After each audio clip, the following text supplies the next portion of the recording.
Hello and welcome to GARcast.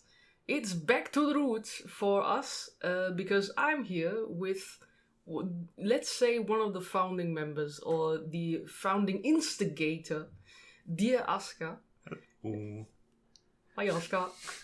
We've found each other in front of one microphone because we know each other in real life, of course. And dear Asuka was the one who got me into podcasting by being in a German anime podcast eons ago. And after then I decided to make my own one, the English one, the GARcast, which you are listening to right now. And because we are sitting here together, let's reminisce about a few tiny things and then go over to our main topic, which is that we both saw two animation movies that ran in Cannes Festival this year, namely BELLE and Summit of the Gods, which we saw this weekend because some of them released already in the cinema and we were able to catch them. But before that, how's life been treating you, Asuka? How are you? Hello. Same as everyone, I think. The last few years have been rough. But I've been doing good. Considering the circumstances. It's like pandemic, general uproar. Yeah. Everybody being somewhat angry at something. The usual. Everyone's always angry. That's true. Yeah, so anything changed in the pandemic, so to speak, for you? Because, for example, I noticed that I've been sort of less into like the seasonal anime stuff. I've gone back to... I have this backlog that I want to watch, or am just going back to the classics. Even got back to watching the original Yu-Gi-Oh!, which is probably like a nostalgic thing. For me, just media-wise, how's the pandemic been to you? Yeah, it's been all over the place. I did start studying a film just before it started, and I did notice that I had a lot more time to think about what I watch and watch a lot of it, right? So while you still have to go to university in person and everything and go to the cinema, you still just watch a lot of modern movies, right? Things that just released and you want to talk to your co-students about it. And then when I'm just sitting at home and only have the internet, I only watch the very niche stuff. Same goes for anime. I've been falling out of seasonals for a few years longer now, but I also started watching Yu-Gi-Oh! Nice. Earlier this year, and I think I watched about 130 episodes in 2 weeks. Fast. So yeah, it's a lot more thinking about what you do, and then because just having the internet as an audience, having Twitter and everything to talk about is very different from having real life people. Oh yes, definitely. I even feel it right now with the hype of Squid Game, because the pandemic is not quite over, but it's sort of everywhere right now. I think it's right now becoming one of the, not the biggest Netflix original series that ever was. And I think if it just was real life, I would probably only meet a few people who watch it. But right now, it's just everywhere. Also, kiddos, watch Kaiji. Because the director already confirmed that Squid Game is partly based or inspired by Kaiji, Liar Game, and Battle Royale, of course. And I feel you see all three of them in there. And I think most people are familiar with Battle Royale. I think Liar Game only had a J-drama and the original manga, of course. Yeah, so take yourself out there. Watch some of the originals if you liked Squid Game. Because it's fun to see where stuff comes from. I think my experience regarding that is actually the opposite. I think if I was talking more to people IRL, it would be much more Squid Game, real cool new thing, right? Like this... As if Battle Royale was something very special, the concept of Battle Royale, right? As if there wasn't hundreds of those. And online, it's more maybe it's just my circle, but people know Kaiji, people know Battle Royale, right? Yeah. People are familiar with both South Korean and Japanese media that influenced it. So yeah, for me, it's very different. I feel many more people would just be very wildly, watch Squid Game, it's so good, if I was IRL. And online it's more like, you could watch kaiji, which you could. Yeah, there's definitely something about that as well. I think if you like circles wherever you move, like either Discord, Twitter, Facebook, whatever you use, are really big on the influence, sort of how you perceive the internet to be of many things. Yeah, nice. Yeah, on my side, by the way, I'm doing well. Over the last 5 years of GARcast, I finished my studies. Had, I think, 3 different jobs, but all of this was sort of planned. The before one I quit because I didn't like it, but finally found one that I really like and am very happy with. So unfortunately it takes a lot of my time out because, of course, full-time jobs are long, like 40 hours a week, if not longer. But I'm very happy with what I do. So right now it's a lot of I need to be able to manage my free time well because I only have a few hours of the day. And that is something I slightly struggle with because I'm getting either caught up on some YouTube stuff, and because YouTube videos nowadays are like 40 minutes at least, so they eat up a lot of my time. So I think I maybe have to go back to my initial plan of no YouTube under the week and just focus on like other stuff, like watching movies, and yeah, just make better use and not get caught in the hole of the internet, because your time is more valuable than that. And then just maybe have like conscious time, like now I'm watching YouTube, and not like a side thing to do. And yeah, so far this is my situation, because my backlog is immense, way too big, and the physical backlog even too. We're currently sitting in surrounded by my shelves in my nerd cavern. So yeah, manage your free time well. Also, that's my other advice for today, next to watching kaiji, which is always good. Yeah. Should we go over to our main topic of the day, which is that we saw 2 animated movies, BELLE and Summit of the Gods. Yeah. Shall we start with BELLE? Because we watched that first as well. Yep, I think that one was the one we tackled first. I can give a short introduction to BELLE. It is the new movie by Mamuro Hosoda, which most of you should know as the director of The Girl Who Leapt Through Time, Wolf Children, Boy and the Beast, and of course the very good One Piece and Digimon movies. The 6th one and the Bokura no War Game, which we will talk about, I feel, because it borrows a lot. And of course, Summer Wars.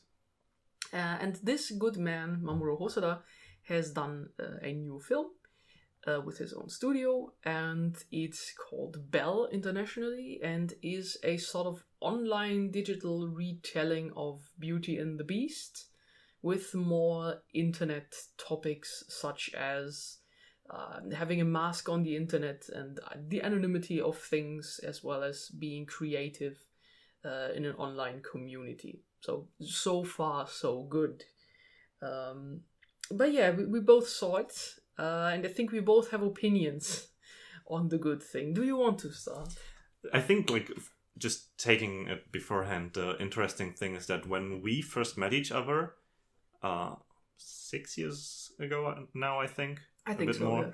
Yeah. That was when I had watched way more anime than you did. Absolutely. And I was very big on. I think that was still when The Girl Who Leapt Through Time was actually my favorite film. Mm. And your taste was obviously quite a bit different. You probably liked One Piece Movie 6 by then, right? Yeah. So we had like that kind of connection, but we had a lot of clashes about taste. Oh, big time. And I remember people telling us, so can you not stop the WhatsApp chat? Like, with like 100 messages later and they're still at it. But it was always in an amicable way. I think we were never... I mean, we're still friends. Yeah, we're still friends, as you can see. Like 6 years later of yelling at each other at the WhatsApp chat, we still are friends. And so it was interesting to now watch BELLE together, right? Which is a film. A film. We both did not like it. We were very, maybe, but also no. it has bits that I think it's very pretty at times. It's pretty. Like the CG is very good. Yep. I think that's very noteworthy because animated CG and like when you have this mix between 2D and 3D, it's often not very good. And like even if you look back at other films, if I remember correctly, Summer Wars still did that very well. Mm-hmm.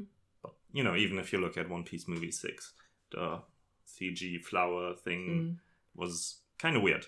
But Belle is a very pretty film. Yes. I think if I remember correctly, even everything that is in the real world is 2D and everything that is in the digital world is 3D. So it makes for a really nice thematic divide in its visual style. Yeah. I think the same went for Summer Wars. Yeah, there was everything 3D, which Belle is basically a retelling of Summer Wars, which is basically a retelling of Digimon, our war game. Yes. It's like Hosoda has one thing. That's a bit of a lie. He has done our films in between, and Belle also takes from other films. I think especially the main girl looked a lot like the mom from Wolf Children. Mm-hmm. There were some Mirai vibes in there, I feel. Then there's the big whales, the online whales that are from Boy and the Beast. Mm-hmm. It feels like he's just cluttering everything together into a new Summer Wars. But that's where the good things approximately end. Kind of, yeah. I have to say the same. It's stunning. The animation as well as the art direction of the online world, really pretty. Absolutely amazing. It looks like a wallpaper simulator. You could probably stop at any point and you would have like a really nice frame. Like even the Beast's castle is like a very nice design, like very put together architecture, like in the sky. And then the internet was like 3D skyscrapers, I would say, where people can fly through. That's really pretty. But yeah, I think our issue lies more with the story and the themes it wishes to tackle. Yeah, I think that this is where things get, I think, very subjective. I can see that this maybe resonates with people, but for us it did not.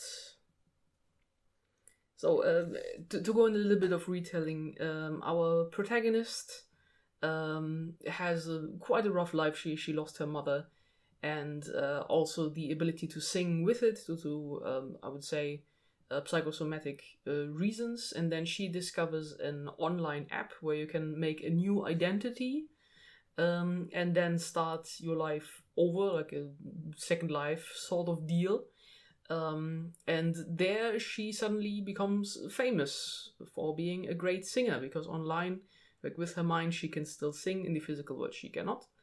And then, of course, later on, she meets a beast, which is the biggest fighter in the online arena, and crashes her concert. And then they meet each other, and sparks fly, apparently. And things go on. But let's focus on let's say the first half for now. For me, this this movie wants to do things. It definitely has a heart and a good intention, but I feel like how it presents these things is too fast and too convoluted. Or how do you see them? Yeah, I think there's a lot of unnecessary stuff in a sense. Like there's several boys that I introduced that also like contribute to the mystery of who is the beast. Is it one of those two boys that are around? What was her name? Suzu, yeah. But there's never anything that really hints at one of them being it. But you obviously have the expectation because it's set up like a romance. Mm-hmm. One of those boys is a wonderful himbo, by the way. Yes. He only wants one thing, and it's canoeing. It's great. He has also the best scene in the entire movie later when he talks to Suzu's friend Luca. Mm-hmm. Yeah, he's Kanu boy. We stand Kanu boy. He is a good lad. We like him. And then there's like a lot. I feel like some of it just went through a checklist of what do you associate with online, right? Mm-hmm. There's anonymity. There's doxing. There's kind of VTubing in a way, right? I'm not sure if I see it like as a thing for VTubing, but like definitely with the anonymity and the different personality, being someone else. And everything then, like the whole... Well, Suzu's trauma, I think, was very well implemented. Mm-hmm. Yeah. Her whole worries, but when we go into like the Beast a bit more background there, it was a bit stiff. Yeah. Also came in way too late. Yeah. I think that's the main issue with the thing. I think I even told you after we watched it that someone should have looked over the script like once or twice more. Yeah. It feels very rough, and I think this is what weakens the film, especially because what it wants to do with its themes is quite ambitious, I would say. And normally I would trust Hosoda with something like this. Like, this man has talent. But yeah, I feel, for example, the passing of time is very, very murky in this film. So at first we see Belle, and then we go into a flashback which was unannounced. So now Suzu isn't Belle yet, and then she becomes Belle, and then it is sort of instigated that she, from one day to the next, she got like 2 billion followers at once, but in fact it was a montage of her doing different things, and now she already has a best friend who is arranging her music and making her marketing, and this happens in a span within like 2 minutes. So you're getting completely bamboozled on like, well, what's going on and how fast are things moving. Of course, that later on happens because when she talks to not Canoe Boy, let's call him broody, not smiling lad, who I didn't like at all because he feels like your very typical shoujo love interest, or at least someone who's not fun. But he's one of the main love interests, of course. They talk to each other because they were childhood friends, of course, and he swore to protect her, and she still thinks that's a thing, but they were 6. So now they're meeting again in high school, and he asks her what's wrong. She doesn't want to talk, so he grabs her by the wrist. Stop that, don't do that. And she still refuses and runs away. And then I felt like many things happened, and then suddenly she gets like bombarded with like 200 messages at once. Like, oh my god, did you hold hands with one of the most popular boys in school? It's like, no, I didn't. It was a mistake. But I feel like half an hour passed between these 2 points. Or at least like several days. Because I felt that a lot of time passed there. But in real life, in the universe, it probably didn't. My god. Well, I had some problems with that. I normally don't have problems with this. Yeah, it's just a spacing between like real world stuff and online stuff that is weird, because the online stuff is, of course, like the majority, right? That's like the very pretty. Well, you have the more grounded, not really even grounded drama, but like something more that akin what Mario Kart would write in the real world, and then the more Hosoda-esque stuff online, the more fantastical stuff. And because that takes a lot of time, and we have to establish that they try to figure out who the beast is, and that they cannot figure out any information about it, anything meaningful, and that just takes up a lot of time. So when you have these bits in between, it's like if you were to watch a TV show and there was an entire episode, 25 minutes of an anime that is just like something else, and then suddenly you go back and nothing, like 5 minutes happened in the next episode. It just feels weird. Yeah, it definitely does. I think before we go into spoilers, because not everybody has seen it yet, we called digital festival release. I would say it's definitely one that you should watch for yourself, because I feel opinions will differ. Definitely. Like, even if you look at Mel right now, of course not, it hasn't hit like everybody yet, but it's not even in the top thousands right now, so it's just noodling around, and even Letterboxd is like meh on it.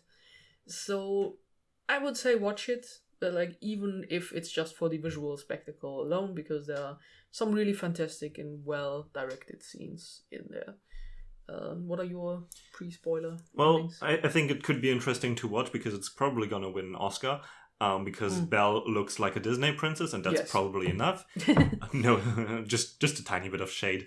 No, I think especially if you like modern Hosoda, he's definitely moving into a direction that is more this. And I think, like if you look at The Boy and the Beast and Mirai, it's went more in this direction that Belle continues. And I think if you like that, Belle's gonna be really good. Mm-hmm. And yeah, there's a lot of interesting things.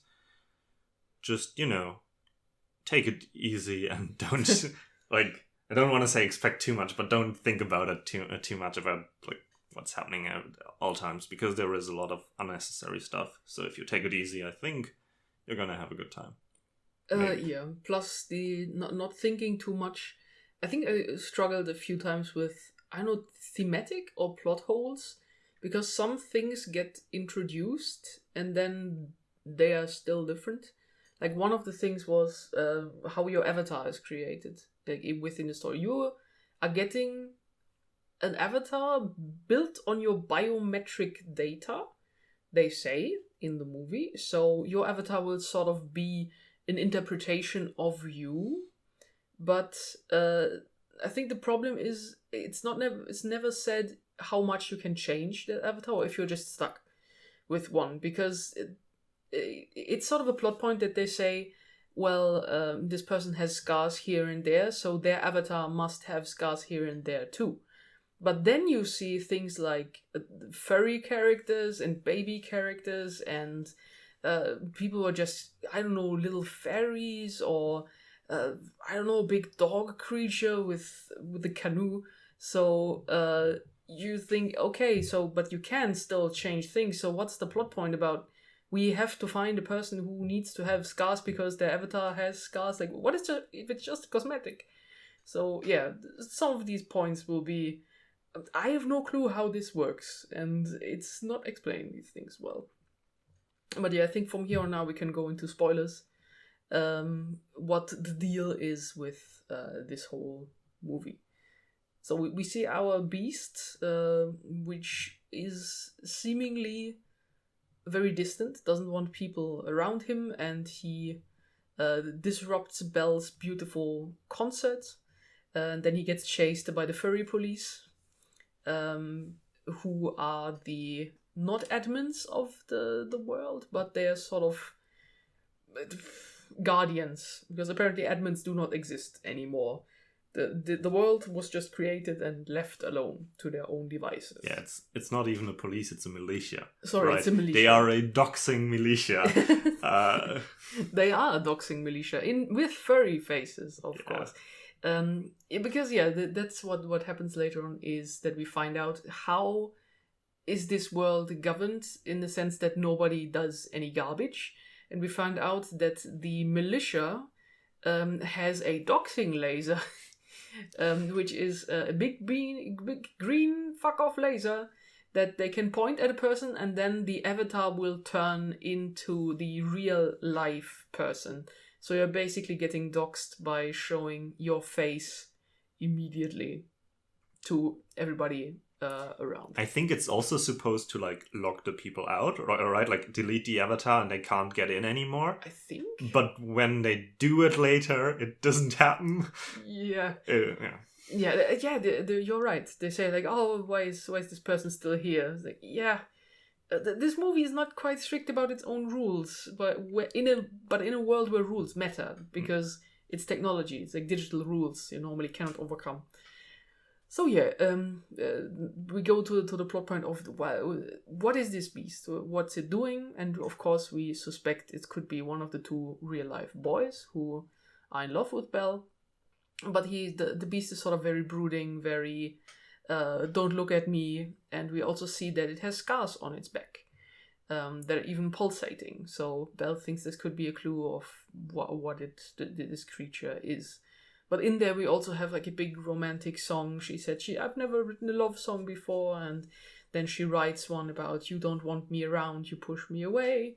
Plus a really big ballroom dance scene where I'm very sure that Disney will come for Hosoda because it looks straight out of Beauty and the Beast. They even put the Beast in a suit. We can applaud that. That's very good. But yeah, then it sort of immediately swings over to who is this Beast, and we need to find out what, why, how, and then they start suspecting different people around the world. And then I even forget how we get to the point where we actually see who the Beast is. And it's because the militia like chases them, I think, yeah. and then they set the castle on fire. Yeah. And, Okay, no, I know. Because now it's like really urgent because they are hunting the Beast, and if they dox the Beast, then what is gonna happen? I don't know. Something. He's public enemy number 1 now for being a beast, Yeah. Yeah, and then and she finds the original person who controls the Beast by following the love song that she sung to the Beast, because only the Beast could know it. And they find a little boy who is the little brother of the IRL Beast. And then we go into the heavy stuff, because we find out due to a live stream on the internet that both kids are getting abused by a very violent father. And then we see the scars on the back of the boy are the bruises that the father is punching and kicking onto his kids. And then we sort of the movie switches gear into we need to save these kids, which I normally would be fine with, but I feel like this comes in 2/3 after everything happened and already had a romantic twist, like a romantic feeling over it, but it's less romantic. It's more like, oh god, please save these kids, for goodness sake. Yeah, I think it's important also to mention that with the whole romantic ballroom dance and everything, the romance just gets entirely shattered because Bella's like, Suzu is like, well, the Beast is like a child. And then it's like, okay, no romance anymore. Which just, okay, the entire first part of the movie was just like a big red herring. Yes. That absolutely doesn't matter anymore. Also, we should say that Beast is a lot younger than Suzu is. I think it's implicated to be that he's 14, I think. And Suzu is somewhere 16, 17. Yeah. Like he's actually in high school. He's a middle school kid. So I feel like this whole plot point, which is good, like that internet can be sort of a saving grace from like IRL troubles and abuse, it really does that way too late. And I think we already had like this big emotional climax in the middle of the ballroom dancing and the singing, and the Beast looks sad and doesn't understand. It's like, yeah, but maybe we should have done it a little bit more. I feel like if this movie wanted to do what it should have done, it should not gone the romantic route, which I feel like is like a leftover of the Beauty and the Beast story and imagery. I think it's also just like a social cultural thing, right? That we see, okay, she's interested in the Beast from the start, and then just like, we only know that from one thing, which is love at first sight, right? So it's just like interest in the Beast. And if you take the romance away, then there's like just like, why is she interested in the Beast? Because it looks sad, right? Yes, I didn't even understand that like in the movie, because once she sees the Beast, she's immediately interested. Like she wants to know, who is this guy? What's he doing? And I didn't understand even why, because we see like millions and millions of avatars on the screen at all times, and some of them even look like really out of the world funky. And why is this one Beast suddenly very interesting to her? Like, I felt that even that wasn't quite communicated clearly, why she is suddenly so interested in this one person. But and then we go into like the last third, I would say, which is Saving Kids arc. But that was solved way too easily. Yeah. Yep, I think that's one of my main issues as well, because if you want to do something with even such a serious topic even, then you probably would think, okay, this is now your big emotional climax of, wow, we need to go out there and we need to save someone. But it also has like one of the more relatable stuff of, I know a person on the internet is unwell, but I don't know where they live. I cannot help them. And then they need to figure out like on clues via the stream, like where could this person be? And then they find out within 2 minutes immediately. And then Belle, so Suzu alone, goes to Tokyo to fix or to at least get these kids, but none of the adults go with her.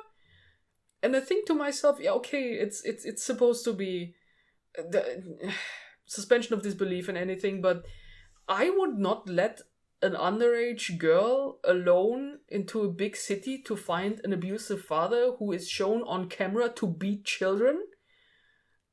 Yeah, and then she finds them very quickly because she knows where to go, and then the other brother runs onto the street and finds her, and then father comes out and he is yelling at them, and then Suzu looks at him seriously and he realizes the errors of his ways, falls to the ground and scrambles away. The kids are saved. Well then. And then she goes home and suddenly she's good with her dad anymore. Yeah. Who she hasn't talked to since the death of her mother. Yeah. The father of Suzu is kind of a little distant. He's trying his best, but I think she doesn't want to have a lot of connections with him too. But yeah, suddenly this is also fixed now. Yeah. And then she drives home. I don't know what happens to the other two. They stay in Tokyo, maybe, or stay with her dad, but now they can stand up to him. Wow! And maybe that means he's gonna punch them less. Yeah, I don't even know, like, if these kids are like taken away from him. But we also saw that one of the ladies called the police, but they said we don't do anything within 48 hours. So yeah, that even this is not really solved. Really. Yeah, it's like the film doesn't have enough time for what it tries to do, and especially because like there's these 5 choir ladies who were friends with Suzu's mom, and then like after her death they are like looking after Suzu a bit, right? And then later it turns out they knew that Suzu was Belle all along, but didn't tell her because they were just looking after her, which I think is nice, right? It has a bit of that, like, you know, not quite found family, but there's, you know, people are looking after you even if you're alone. But the entire reason for these women to be in the film is so that 2 of them could drive Suzu to the train station so she could take the bus to Tokyo. And the same goes for Kanu Boy and Broody Boy.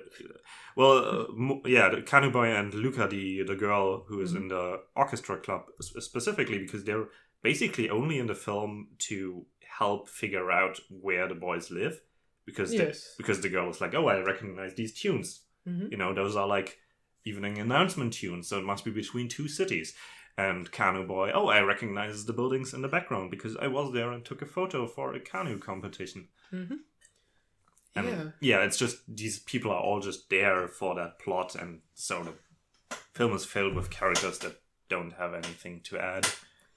Yeah, I'm sorry, I'm readjusting my chair. I apologize for any of the cracks in the background.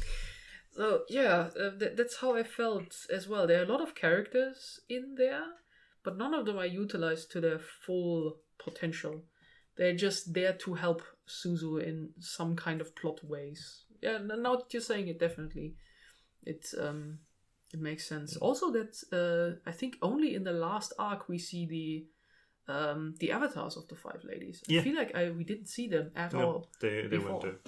And that I think would have been like a nice twist that like some online friends that she knows turn out to be in fact like people who know about her real life struggles and her family problems. Like that would have been nice, but yeah, they're just there at the end too. And then doxing laser happens also, and there's this what I think one of the later climaxes to be that and also an end of the arc for Suzu as well, that she as herself in the digital world sings a song as Suzu and not as Belle, because that was one of the first things, of course, we know from the film, that she lost her ability to sing due to the psychosomatic problems of losing her mother. And I felt like that should have been like a big payoff, but it's sort of only used for her to prove that she is Belle to a web stream of the two kids watching, and then everybody clapped and everybody joined into a gigantic choir, and it's impressive. Like it's really well done that sort of a community comes together to save two kids from an abusive family. So far so good, but it still has like this romantic undertone, like even in that scene.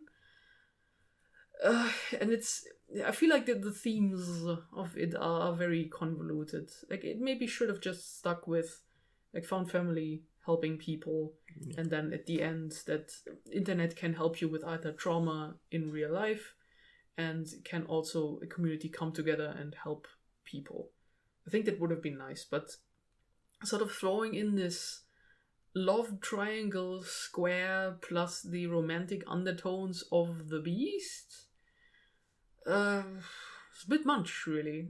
I feel like it hinders itself from being good, and I find that a little bit sad. I just want to mention, by the way, the losing your voice due to trauma, singing voice in this case, is right out of a Mario Okada film, Yay! Anthem of the Heart. So yeah, the film has strong Okada vibes in its like first part. I do like that at the end, once like this whole thing, romance is just not a topic anymore. Mm-hmm. Like even with her broody, not quite boyfriend dude, at the end it's just like, okay, I've always taken care of you because I thought you needed a guardian. Now we can be friends, mm-hmm. right? Not lovers, just friends. And she isn't like confessing her love or anything. It's just, yeah, we're friends now. Romance is not a topic anymore. That feels so good. Yes. Yeah, at least that's good for the ending of the film. Although I found it to be like a strange revelation. Yeah. Like, hey, the promise I gave you when I was a 6-year-old kid doesn't matter anymore. Like, I sometimes don't understand this kind of trope. But like, yeah, as kids we swore on each other. Like, dude, do I even know what it said in kindergarten like every day? I don't know.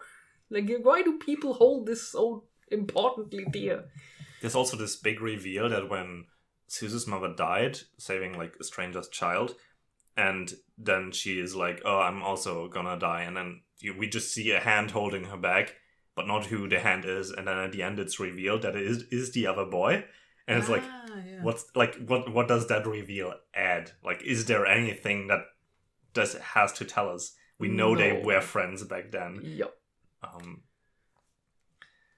Yeah, and another small thing that I find sadly very underdeveloped, there's Peggy Sue, who is great name, by the way. She's like the original idol singer on the online platform who then gets like overtaken by BELLE because everyone loves how unique Belle's songs are, and she's more like, generic K-poppy thing. Mm-hmm. And then she's like, oh, BELLE, she's so bad, right?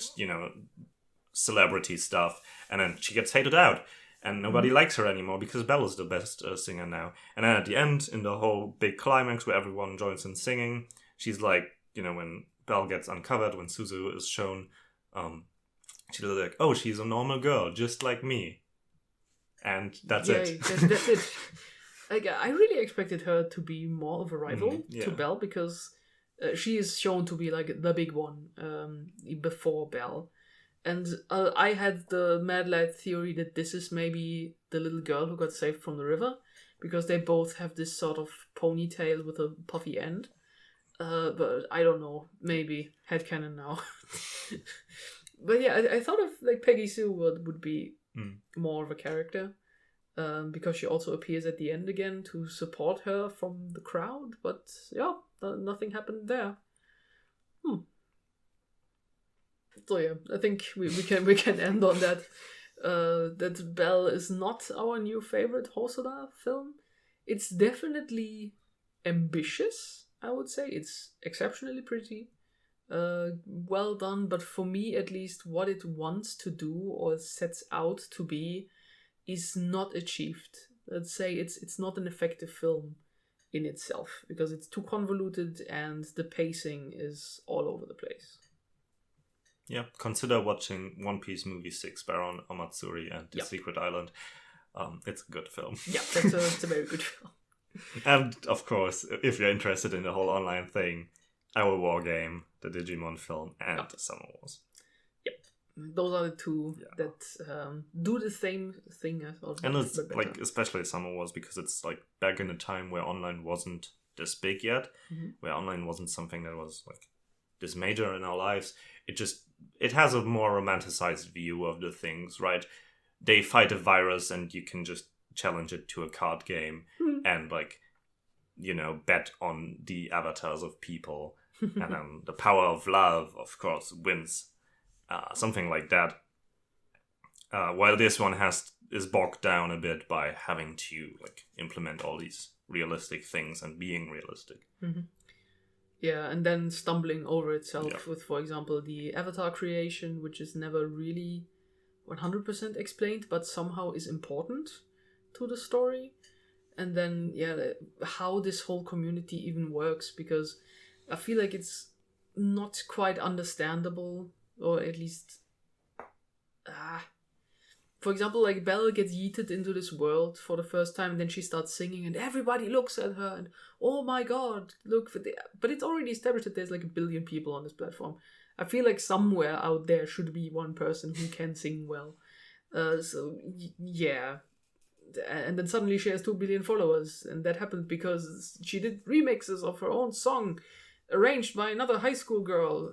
I think it's more also like random people, like she went viral with her singing and then random people took it and remixed it, and so just like a bit on this virality, right? Like a meme, and then, you know, it gets bigger because other people create something with it, and that just kind of, which also makes it more believable that this happened over one night, right? She just did that one song, next day everyone knows her.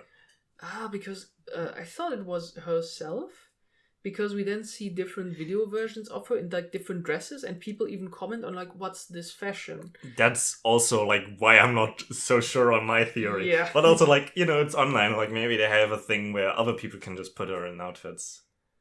Right? I don't know. It's weird. It's not explained properly, which in some films isn't a problem, but this one like kind of wants it. Yeah. I feel. Because it wants it to be important and a plot point, so of course the focus is on that, and then you wonder to yourself, but why? That was Belle, which we saw. So that means we can go over to the next film that we saw in a cinema, and that was Summit of the Gods. And I think we both didn't knew a lot of it beforehand. I only knew that it was a French animated film, some Luxembourgish co-production, and it's based on Summit of the Gods by Jiro Taniguchi, which I think in reverse is also based on a novel before that. But it was sort of said that the anime, or sort of this movie, is more based on the manga and its looks, because Jiro Taniguchi already has this sort of very sane and realistic style. And I think it marries itself really well with this French, like, BD bande dessinée style, which fits it really well. Summit of the Gods is a story about mountain climbing and why people do it. And we follow our journalist, whose name I've just forgotten again. Fukamachi, I think. Let's say Fukamachi for now. And he's sort of a bit unhappy with his mountaineering job because he's essentially a photographer who follows other climbers around to make photos. And this is sort of an important job because you need to prove somehow that you went up the mountain. So you need a photographer to go with you. And he often climbs different routes alongside them to shoot photos. But he and then in Nepal he stumbles over a guy who wants to give him a camera. And that camera seems to be one of the cameras from the first mountaineering towards Mount Everest in 1923, where people just don't know if the people ever made it up to the mountain or not, and that could change the world of mountaineering, because Mount Everest was only climbed in 1956, I think. So there's the question, did they ever make it up to the mountain in 1923? Or did they die on the way to the top or to the way down? So finding this one camera and with maybe a photo on it that proves that they were on the summit would be something that would change the history. So he's interested in it, but he sees that the guy gets beaten up, and one guy called Habu, which he knows, who's like a big bear dude, takes the camera back and runs away, and that leaves our dear Fukumachi alone and asks himself, what do I know? Can I get after this? And can this be solved? And so sort of I want to say like nearly documentary style film goes, but of course it's a fictional story of finding this Habu, what he did, where he could be, and if he had the ability to actually find this camera, which was probably somewhere on Mount Everest, snowed in. Yeah. And that starts our story, and it's really, really well done. It's super good, because it even, I think you mentioned it, that it has kind of a feel like Waltz with Bashir, with this sort of different vignettes of like meeting different people that then form one big story, because this is how Fukumachi does it himself. He at first goes into his archives of his magazine firm, where he finds different information. Then he visits like a friend who always went mountaineering with Habu.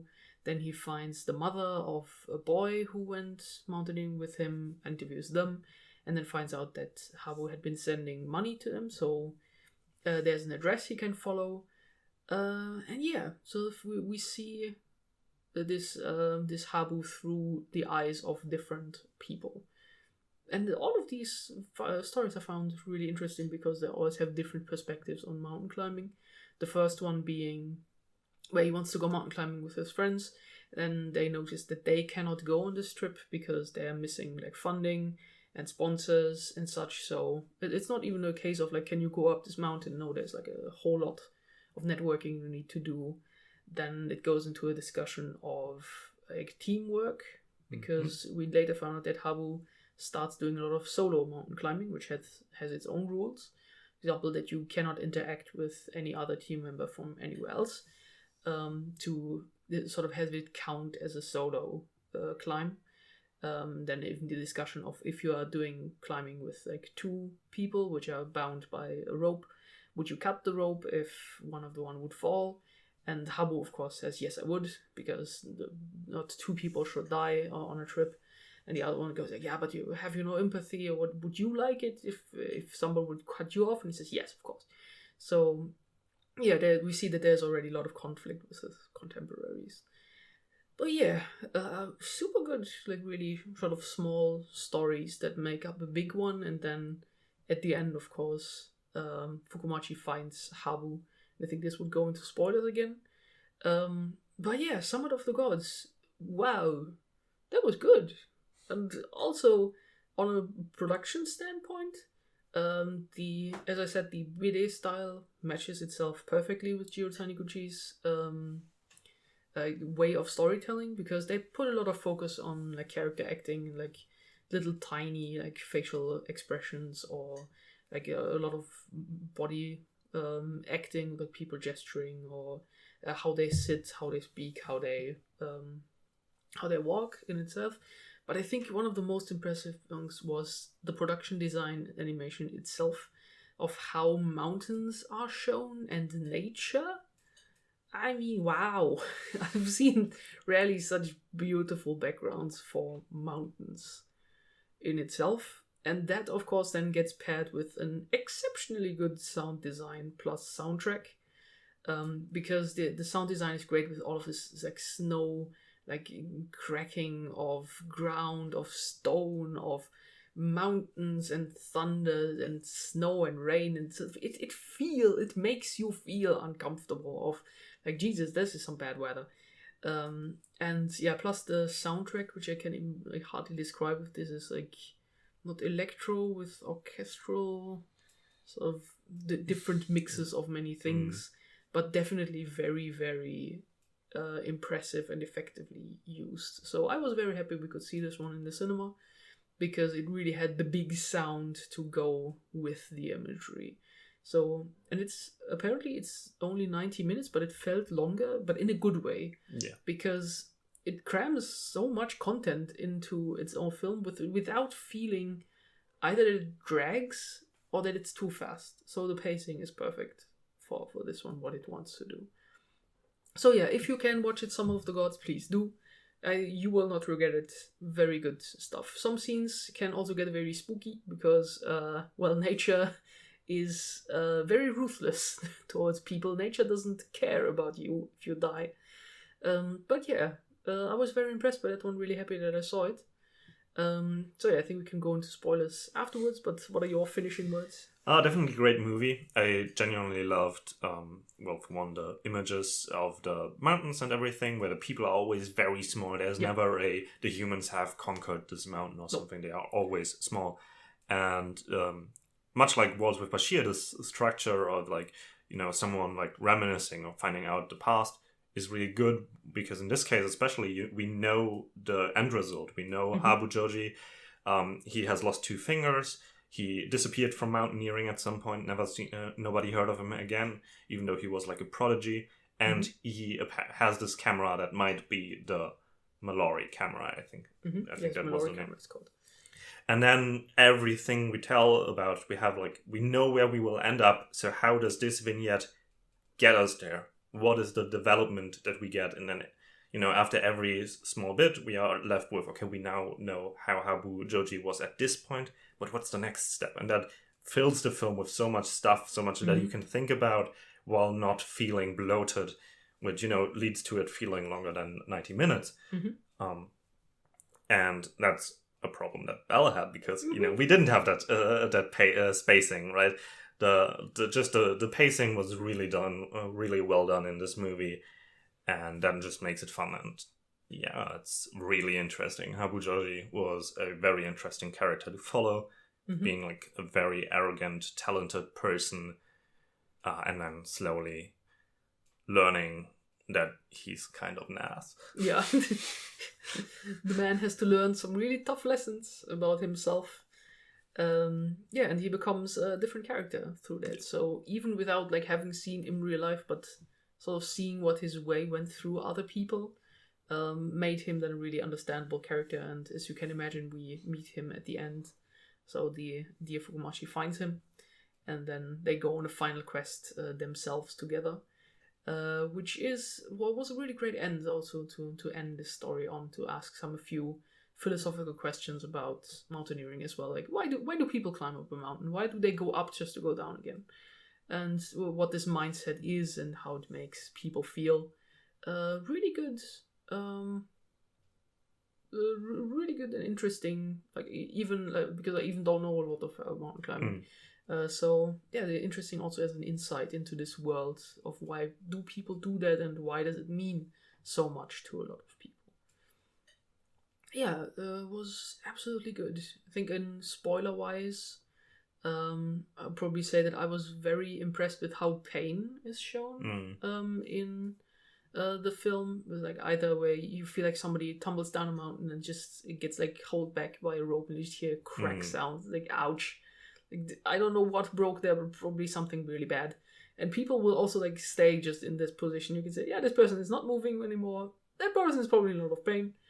And also, for example, how sickness while climbing upwards is shown. For example, after 7,000 meters, from oxygen, oxygen disparity, you will get headaches and such, or even worse, hallucinating. So that was shown very good ways, black and red impact frames coming in through frames, that you can feel this person is having a splitting headache just because they're going up a mountain. Yeah, and the same for what are called avalanches and other big nature stuff, even the big thunderstorm at the end, where you could just feel yourself going, oh shit, this is not good. So yeah, highly impressed by this whole film. I think if I remember correctly what I read about it, it even took many years to finish. I think even over 5 years. I think sometimes I even read 7 years. So yeah, definitely a very, very good movie that they made together, which is two different, a French and a Luxembourg studio working together. So yeah, definitely hope to see more from them. in the future, because that was really, really good. And also like an interesting cultural mix of France and Japan, two countries who really like each other and always do like adaptations of each other's works. Like for example, Japan having done already like Count of Monte Cristo, or like even the like other French stuff like Alexandre Dumas and or French inspired of like Heroes of Versailles or such. And then sort of France doing the same back with like we said, Summit of the Gods, but sometimes stuff like Lastman, or like other French animated series, which Lastman is like an homage to the like 80s anime style, or I think Motherfuckers MK have said we saw a few years ago, like in an anime festival, which is also like a French work, but sort of done as like a French Japanese anime conversion at Studio 4C, which has like elements of both of them. So yeah, it's always really interesting to see what these two countries do when they come together. Because also animation-wise, they are very close. For example, the Gobelins school, which you may know as one of the like biggest prestigious animation art schools in France, in Paris. Some of these animators then later go on to work in anime. So there are quite a lot of French people who then move to Japan and to work on anime. I think one of the more famous ones, if I remember his name correctly, is Thomas Romain, who was like an alumni of Gobelin, went to Japan and is now working on like design of Space Dandy and Symphogear. So yeah, and I think even directing his own series funded by Crunchyroll. I think I think he's doing his own stuff now too. I think there was something like that. Yeah, definitely. So yeah, always keep an eye out for like one of these like Double Nation productions, because there's like very interesting stuff happening in there. Also interesting just from the Luxembourgian perspective, because Luxembourg doesn't have much film industry, right? Recently they started we should do something. So yeah, there's I think 1 or 2 years ago they started their own first Netflix series, I think, and now they are also like getting into like animation as well. And like one of the things I think that was Studio 352, they did, for example, Ernest and Celeste, which is a very cute children's film I still have to watch. I think it was on Amazon Prime, of like a big bear and a tiny mouse who live in their respective forests, and of course they each fear each other because mice are so tiny and so scary, and the bears are big and scary. And then sort of you have this unlikely friendship between like a tiny mouse and the bear, and then sort of stuff happens. And it's very cute, animated with like flowing lines and all this watercolor style. So yeah, this is one of the bigger projects I remember from them. I still have to watch, but that was especially adorable.